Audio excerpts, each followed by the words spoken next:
අයිබෝන් කියලා පිළිගන්නවා සියලුම දෙනාව. දැන් මෙන්න මේ වගේ ඔයාලගේ වතුවල ඉඩම් ආශ්‍රිතව මෙන්න මේ වගේ වළං කෑලි තියෙනවා නම් අපි මේක තෝරා බේරා ගන්න ඕනේ මේ ඉඩම් වල මේ වගේ වළං කෑලි තියෙන්නේ ඇයි? යම් වළං කපනකොට අපිට හම්බ වෙන්න පුළුවන් මෙන්න මේ වගේ සාධක. අද මම මේ වීඩියෝ එක පුරාවට කතා කරන්නේ මේ වළං කෑලි වගේ දේවල් මේ ඉඩම් වලින් හම්බ වෙනවා නම් මොනවද තියෙන්නේ? නිදන් වස්තුවක් තැන්පත් වෙලා තියෙනවද? ඒ සම්බන්ධව ගොඩාක් කට්ටිය මගෙන් ප්‍රශ්න අහලා දිනවා නොයෙක් ප්‍රශ්න. ඉතින් සමස්තයක් විදිහට මම හැමෝටම තේරුම් ගන්න විදිහට මේ විදිහට කියන්නම්. යම් ස්ථානයක මේ වගේ වළං කැබිලි අපිට හම් වෙනවා නම් ස්ථීර වශයෙන් මෙතන නිධානයක් තියෙනවා කියන එක අපිට කියන්න බෑ. සාමාන්‍යයෙන් අඩි 40ක් 50ක් යටනුත් මේ වගේ වළං කැලි අපිට හම්බ වෙන්න පුළුවන්. ඒකට ප්‍රධාන හේතුව තමයි මේ භූමිය අවුරුදු 100ක් 150 200ක් යනකොට අඩි ගාණක් පොළව වැඩෙනවා සහ පොළව විනාශ වෙනවා.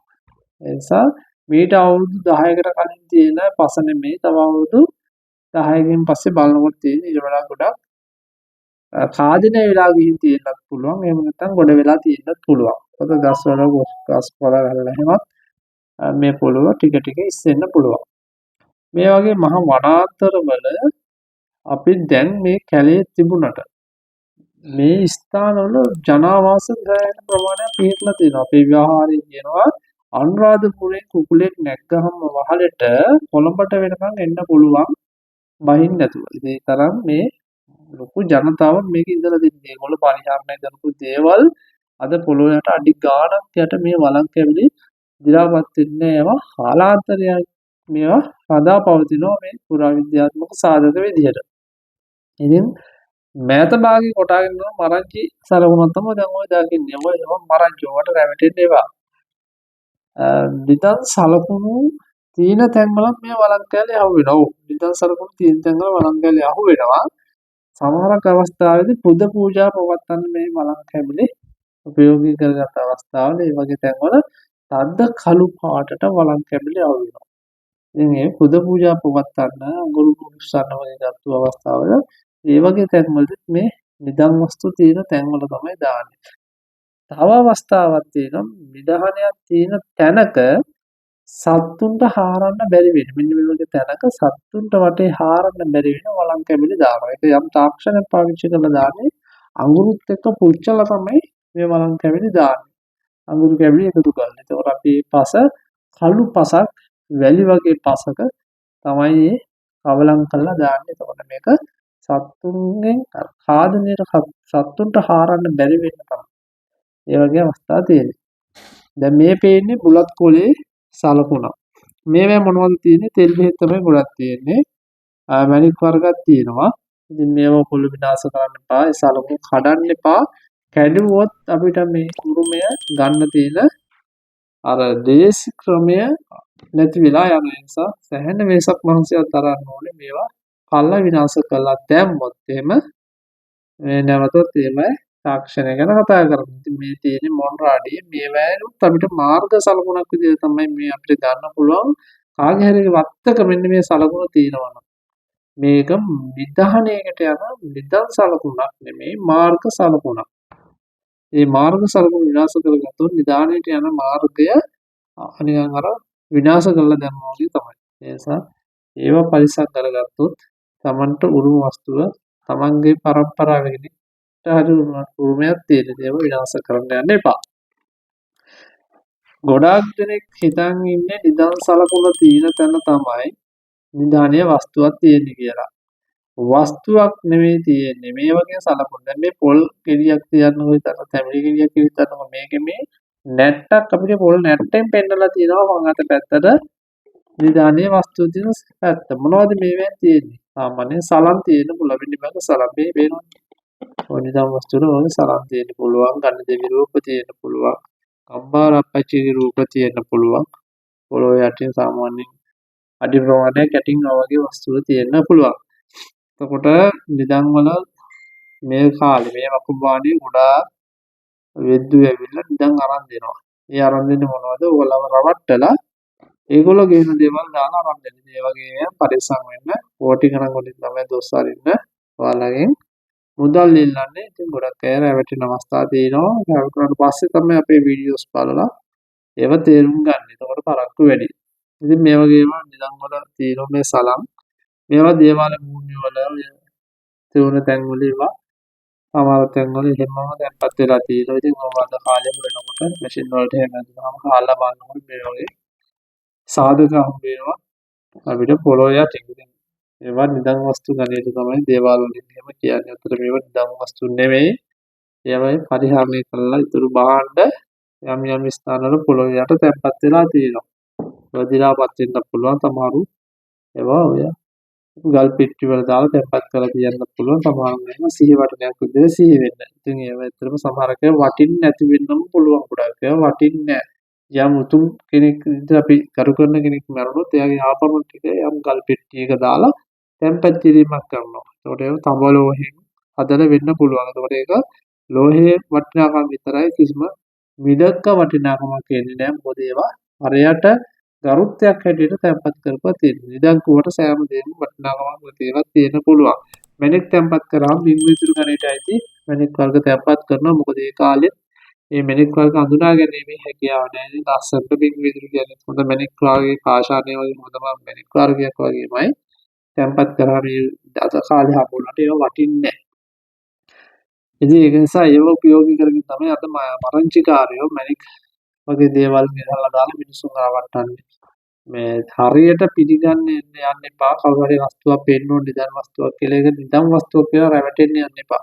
පුන පුනා මම මේ කියන්නේ ඔයගොල්ලෝ රැවටෙන නිසා ඒවා නිදන් වස්තුවක් නොවෙන්න පුළුවන්. මුදල් දීලා උන්නාට පස්සේ තමයි ඔයගොල්ලන්ට ඒක තේරෙන්නේ. ඒ නිසා මේ වගේ වීඩියෝස් බලන්න, ෂෙයා කරන්න, ලයික් කරන්න, කමෙන්ට් කරන්න, ඔයාගේ අදහස යටින් කමෙන්ට් එකක් දාන්න. මේ වගේ මොනවද ඕනේ වීඩියෝස් මොනවද දැනගන්න ඕනේ මොනවද මේ සාධක මේවා දැනගන්න ඕනේ මොනවද ඔයාලට ඕනේ වීඩියෝ මම කියලා දෙන්නම්. ප්‍රශ්නයක් අහන්න. ඒවා ප්‍රශ්න අහලා දාන්න මේ වීඩියෝ එකේ අපිට මේ ගැන දැනගන්න ඕනේ මේ සලකුණු ගැන දැනගන්න ඕනේ. මෙන්න මේ සම්බන්ධ වීඩියෝයක් කරන්න. ඔයගොල්ලෝ අහුවොත් තමයි මටත් ඒවට වීඩියෝස් අරගෙන එන්න පුළුවන්. ඒ නිසා නොදන්න දේවල් තියෙනවා අනිවාර්යෙන් පල්ලෙහාම කමෙන්ට් සෙක්ෂන් එකේ කමෙන්ට් එකක් දාන්න. අපේ WhatsApp නම්බර මාරු වෙලා තියෙනවා. මේ නම්බර්ස් හරි නම්බරේ අපේ 993 නම්බරේ දාලා තියෙන නම්බර අරගෙන අපිට කතා කරන්න. එහෙනම් ගිහලා සියලු දාට තේරුවන් සරණයි. දැන් මේ ඉන්නේ මගෙන් යන්ත්‍රයක් ගත්තු මහත්තයෙක්. මේ මහත්තයා යන්ත්‍ර මාසයක් වගේ වෙනවා මේ දින මුදල් දාපු රිසිට් එක. ඉතින් අපිට අද ප්‍රතිඵලය එවලා තියෙනවා. අපි බලමු එතුමා එවලා තියෙන ප්‍රතිඵලය මොකක්ද කියන එක. ලොස්සේ මහත්තයා ඔබතුමාගෙන් යන්ත්‍රයක් දාගත්ත කෙනෙක් මේ කතා කරන්නේ. ඇත්තටම ඔබතුමාගේ යන්ත්‍රය ඇවිල්ලා නියමයි සුපිරියක් එක. එකෙන්ම කිව්ව සුපිරියක් එක. ඒ කියන්නේ මම කරන කියන දේවල් එකක්වත් හරියන්නේ නැතුව තිබුණේ. අද මට ඇත්තටම 185ක් හරියලා තියෙන්නේ. මිල මුදල් උනත් මුදල් ආක්‍රමණය පැත්ත හොඳටම හොඳයි. හොඳටම එනවා දැන්. වැඩත් ඒ වගේම තියෙනවා මට හොඳටම හොඳයි. ඉතින් කියනවා කියන්නේ ඔබතුමාට මාර පිනක් මේක නං කියලා වැඩක් නැහැ මහත්තයෝ. හොඳටම හොඳයි මට. එතකොට මට තව යන්ත්‍ර හදන්න දෙකක් තුනක් විතර හදන්න තියෙනවා. මේ මම දැන් දාන්නම් ඒකේ තවරතුරු ටිකක් ඔක්කොම මේ අය මහත්තයෝ රටේ ඉන්න බබෙක් ඉන්නවා. ඒ බබාට මට මේ පොඩි වැඩක් කරගන්න ඒ ළමයාට අනේ මම නැතිලා හිටියේ මම ගොඩක් මම රට හිටියේ මට ඉඳලා මගේ රස්තාව නැතිව ලංකාවට එන්න සිද්ධ වුණා. ඒ වගේ ගොඩක් කරදර වලට මම මුහුණ දුන්නා. මේ ලංකාවට ඇවිල්ලා යානවා තිබ්බා. සියලුම දේ නැති වුණා මට. එහෙම නැති වෙලා ඉන්නකොට තමයි ඔබතුමා මට හම්බුනේ. ඉතින් හම්බෙලා තමයි මේ මම ෆෝන් එකකින් ඔබතුමාගේ වීඩියෝ ඔක්කොම වගේ බලනවා මම බලලා තියෙනවා. ඉතින් ඒක බලලා තමයි මම මේක ගත්තේ. හැබැයි දැන් දාන මාසයක් විතර තමයි වෙන්නේ. හැබැයි මාසයක් ඇතුළත හොඳටම ප්‍රතිඵල හොඳයි. හොඳටම හොඳයි. මට ඇවිල්ලා වැඩක් නැහැ කියලා ඒක කියන්න තේරෙන්නේ නැහැ මට. ඇත්තටම ඒක ඇවිල්ලා මොකද්ද කියලා මටවත් හිතා ගන්න බෑ. මේ මොකද්ද වෙන්නේ කියලා. දැන් මම හිතපු විදිහත් එක්ක මට හිතා ගන්න බෑ. ඇත්තටම කිව්වොත් මේ මොකද්ද වෙන්නේ කියන එක මට හිතා ගන්න බෑ. එච්චරම හොඳයි. ඒ කියන්නේ සාර්ථකයි. ඔබතුමාගේ වැඩේ කියව විදිහටම ඔබතුමා කියපු විදිහටම මම කොහොම වැඩ කරගෙන යනවා. ඒ කියන්නේ හැමදාම වගේ මෛත්‍රී භාවනාවක් විනාඩි 10ක් 15ක් අනිවාර්යයෙන්ම කරනවා මම. රැට හැමදාම දියන්න ගියාම ඒ වගේ ඉතින් හොඳයි. ඉතින් අතරම ඒ අනික තමයි ආකර්ෂණ තියෙන මිනිස්සුන්ගේ ඔය ඉස්සර දැකලා නොදැක්කා වගේ මිනිස්සු නිකන් බලින් ඇවිල්ලා කතා කරලා කියනවා මල්ලි කියලා හරියනවා නැත්නම් සල්ටයක් කර දෙනවා හරි මල්ලි කියලා හරි. අන්න එහෙම තත්ත්වයක දැන් තියෙනවා. ඒ මම කතා කරන්න නැතුව මයිත් තරහින් ඊට කට්ටිය පාවා ඇවිල්ලා දැන් කතා කරනවා මට. බලින් මල්ලි මේ මිනිස්සු කතා කරනවා. එහෙම. ඒක මියුම් ගලින් දෙන්න තිබු කට්ටිය කියනවා ඒව සාමාන්‍යයෙන් ලැබුන්නේ නැහැ තව.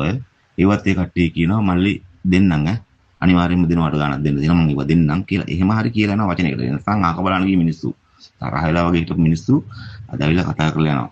අතර ගෙදරත් ඇවිල්ලා ඉස්සර ගොඩක් ප්‍රශ්න තිබ්බා. ඒවත් ගොඩක් දුරට දැන් විසඳලා තියෙනවා මගේ. ඉතින් මහත්තයෝ දැන් මෙහෙම මම ඔබතුමාට කිව්වා තව යන්ත්‍රයක් හදා ගන්න ඕනේ කියලා මට නෙවෙයි ඒක නෝනට. ඒකත් මට හදා ගන්න ඕනේ. ඉතින් හොඳයි මහත්තයෝ ඇත්තටම බොහොම පිං තව මහත්තයෝ රට ඉන්න බබෙක්. හරිද? ඒ පොඩි ළමයෙක් අවුරුදු 6-7ක ළමයෙක්. ඒ ළමයාට එක එක මෝඩයෝ දාලා තියෙනවා කමෙන්ට් එහෙම දාලා තියෙනවා මේක මෙහෙමයි හොර වැඩක් අනම්මනම් කියලා. හරිද? මං ගන්න කෙනෙකුට කියන්නේ මම 100%ක් කියනවා මේක හොඳයි කියලා. මේක 100%ක් සාර්ථකයි. මට නම් ඇත්තටම 100%ක් සාර්ථක වුණා. මං ඒ විශ්වාසයෙන් කියන්නේ මට මේ කවුරුත් කියලා දීලවත් කියන්න කියලාවත් නෙවෙයි. හරිද? ගන්න කෙනෙක් වුණත් බය නැතුව ගන්න. අනික තමා මේ ඔය මිනිස්සු කමෙන්ට් දාලා තියෙන ඒවා හිතන්නත් එපා. මං නම් කියන්නේ ඔය පිස්සෝ. තනිකරම පිස්සෝ. මෝඩයෝ තමයි ඔය වගේ දාන්නේ. උන් දන්නේ නැහනේ. ඒකයි. මහත්තයා මම යා බබාගේ මට පුළුවන් නම් ෆොටෝ එකක් එවන්න. එයාගේ නම මං ඔයාගෙන් හින රාජසූරයක් ගත්තා හරිද? අය කියලා වැඩක් නැහැ ඒක. මාත් පින් කළා දින මේ විශ්වයේ දින බලගතුම දෙයක් පාවිච්චි කරන්න. ඒ තරමටම මාරයි ඒක. මොකද කියනවනම් මං හිටියේ බැලේ වෙන්නේ නැතුව. කියන්නේ හරියට ස්ථීර මුදලක් අතට එන්නේ නැතුව ඉතුරුවක් නැතුව කොහොම හරි මං කතා කරලා ඔයාට සල්ලි දාලා ගත්තා. මං ඒක ගන්න කලින් ඔයාගේ සියලුම වීඩියෝ ටික බැලුවා. ඒක බලලා ඉවරලා ඒ කියන කට්ටියගේ දේවල් බැලුවා කමෙන්ට්ස් බලලා ඔක්කොම කරලා මම මේ සල්ලි දාලා ගත්තේ ඔය ඇහුවා ඒකටක් ගාලා දවස් 10ක් ඇතුළත එව්වා ගන්නට ඊට පස්සේ ඒක ගත්තා ඒක එන දවසෙත් මේ තමයි මට වැඩක් හම්බුනේ හරිද එන දවසේ ඊට පස්සේ ඒක දාගත්ත වෙලේ ඉඳලා මම අර ගරිජ්ජක් පටන් ගෙන මම මේ ගරිජ් එක හදලා මාස ගාණක් හරිද වැඩක් එන්නේ කියන්නේ ගාණක් අහනවා යනවා ඒත් අපි ඌට කලිනුත් මේ රස්සාව තමයි කරේ අර ලොකු දියුණුවක් ආවේ නැහැ ඊට පස්සේ කොහොම හරි දැන් මේක ආය අලුතෙන් හදලා ඔක්කොම කරලා අවුරුදු දෙකකට විතර පස්සේ තමයි මේ ආය පටන් ගත්තේ මම මොකද රට ගියාම ඊටසේ ඇවිල්ලා මේ අලුතෙන් ව්‍යාපාරේ පටන් ගෙන කරගෙන යන්න කියලා හදනකොට එන්නේ නැහැ දැන් මාස ගාණක් හරිද ඇවිල්ලත් මාස මේ 6ක් 7ක් වෙනවා ඊට පස්සේ දැන් ඔක්කොම හදලා ගරිජ්ජත් හදලා මාස 3ක් විතර මිනිස්සු එනවා අහනවා යනවා එන්නම් කියලා යනවා ආයෙ එන්නේ නැහැ ඊට පස්සේ කරපු වැඩේ තමයි ඔයාගෙන් මේ විස්තර ටික අහගෙන දැම්මේ දාලා ගත්ත දවසේ ඉඳලා ආයෙදින් දැන් වාහන 4කට වැඩි කරා. තව ඉන්නත් තියෙනවා මිනිස්සු මාර විදියට ප්‍රසාදය හරිද? ප්‍රසාදය කියන්නේ අර වැඩේ හොඳට කරනවා කියලා දන්නවා. ඒ වුණාට අර එහෙම කියන්නෙත් නැහනේ සමහරු. දැන් හැමදේම වර්ණනා කරනවා මේක හොඳයි වාගේ වැඩ නියමයි කියලා වැඩ එනවා. දැන් අතේ මිටේ කොහොමද සල්ලි ඉතුරු වෙනවද? මෙච්චර කාලෙ එහෙම තිබ්බේ නැහැ.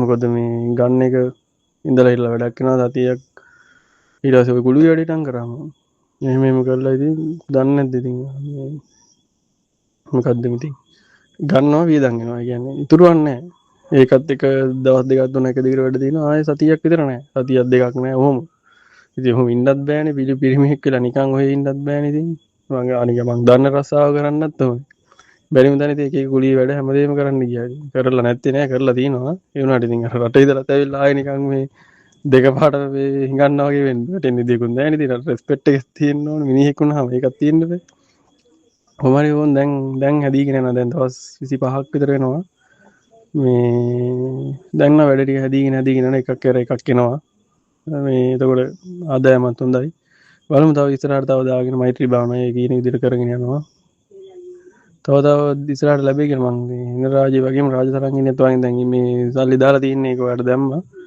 ඒකත් ආවම දෙකම එකකට දාලා සුරේකට දාලා රිදී එකකින් දාගෙන ඉන්න ඒකෙත් මේ වගේම ගුණ ගන්න පුළුවන් ඒකම එකකට දාලා පාවිච්චි කරන තමයි ඉන්නේ ඇත්තටම මේ වාඩ පින් කියන්න දෙයක් නැහැ ඇත්තටම වාඩ පින් ආයි කියලා වැඩක් නැහැ මෙහෙම දෙන ඇත්තටම මේ ගණන් වලට මේ දෙන්නේ නැහැ කවුරුත් මාත් ඔය ගණන් අහලා බලලා දිනවා ලක්ෂ ගණන් කියන්නේ අනික ඒවා හිඳපුවා තියෙනවා ඒ හිඳපුවත් එච්චර ගණක් කියනකොට අර මේ පොළොව යටින් ගත්ත ඒවා මේ ඊට වැඩි ගණන් කියනනේ ඒත් ඔයා එහෙම නෙමෙයි හොඳම දේ දෙන්නේ අඩුවන ඇත්තටම මේ රුපියල් 10000ක් මිනිහෙකුට හොයාගන්න අද ලොකු ගාණක් නෙමෙයි වුණාට මේ මිනිසුන්ට 10000 ගත්තට 20000ක 30000ක වැඩ එනවා. ඒ කියන්නේ රුපියල් 5000ක අතර ගත්තොත් එහෙම 5000 හිතන්නත් බෑ. ඒ තරමට වැඩ තියෙනවා මිනිස්සුන්ට 5000 රුපියල් 500 වගේ ඇත්තම කියනවනම්. ඒ තරමට අමාරු මිනිස්සුන්ට ඒකයි ඉතින් ඇත්තටම ඔයා ඒකත් මම දැකලා තිනවා කීප දෙනෙකුටම ඒත් අඩු කරලා දීලා තිනවා. ඇත්තටම මේක පිනක් අයියේ. ආයෙ කියන්න වැඩ නැහැ මං කියන්නේ ගන්න මිනිස්සුන්ටත් කියන්නේ මේ අරගෙන බලන්න කියලා නිකන් 10000 නිකමට අරන් බලන්න කියන්නේ ලෙඩ වලට එහෙම හොඳයිනේ අර කට්ටිය පිළිකාවෙම හොද වෙලා තියෙනවා දැන් මගෙත් මේ ලෝවර් ලැබීමක් තිබ්බේ නෑනේ ඒ දැන් එක දිගට වැඩ එනවනේ මටත් හිතා ගන්න බෑනේ මම යන්තර වලින් පාවිච්චි කරලා තියෙනවා ඇත්තටම ඒ වලට එක බලද්දි මේක ඔයාගේ දෙන එක නම් ආයෙ මරු ඈ කියලා වැඩක් නෑ ඇත්තටම මේක මේ නිකන් මැජික් එකක් වගේ නිකන් ඒක අර ඒ අත්දැකීම විඳලා බලන්න ඕන. රාජබල රාජශක්තිය මෙන්ම සාමය සෞභාග්‍ය හා ධනයෝග සම්පත්තීන් වැසි වසන රාවණා යුගයේ රහස් 21 වැනි සියවසටම ගෙනා නූතන හෙළ ඇදුරානෝ ආසියා වෙද මැදුර පුරාණ යන්ත්‍ර මන්ත්‍ර හා හෙළ රහස් දොරට වඩින නිෂ්පාදන රැසක් ජීවන් කරන ලද සාමය සෞභාග්‍ය ධනයෝග කැන්දන මහා ශ්‍රී ලක්ෂ්මී සුවඳ දූපය සොර සතුරු බිය දුරලා රාජ පෙනුම පීතෘ ආරක්ෂාව දසබල යෝධ සේනා ආරක්ෂාව සමග අන් අයගේ කීර්ති ප්‍රශංසා ගරුත්වය ලබා 2500 වසරක් ඉපැරණි මහා හෙන රාජ තෛලය හා රාජ තරංගනී තෛලය වසර ගණනාවක් ඉපැරණි යන්ත්‍ර මන්ත්‍ර ශාස්ත්‍ර හා ඔසු තුලින් බලගන්වා ජීවම් කරන මෙම නිෂ්පාදන සඳහා ජීවම් කිරීමේ මුදල් පමණක් අය කරනු ලැබේ. සැලකිය යුතුයි මහා හෙන රාජ තෛලය හා රාජ තරංගනී තෛලය කිසිදු විටක සාදන ලද අනුකරණ ශෛලියේ තෛලයක් නොවන අතර එය අපහටද පාරම්පරික රහස් ක්‍රමවේදයක් ඔස්සේ ලද සත්‍ය බලගතු තෛලයේම කොටසක් වේ. ඇනවුම් කිරීම සඳහා අමතන්න 074 569 776 රාවණා යුගයෙන් නූතනයට ආසියා වෙද මැදුර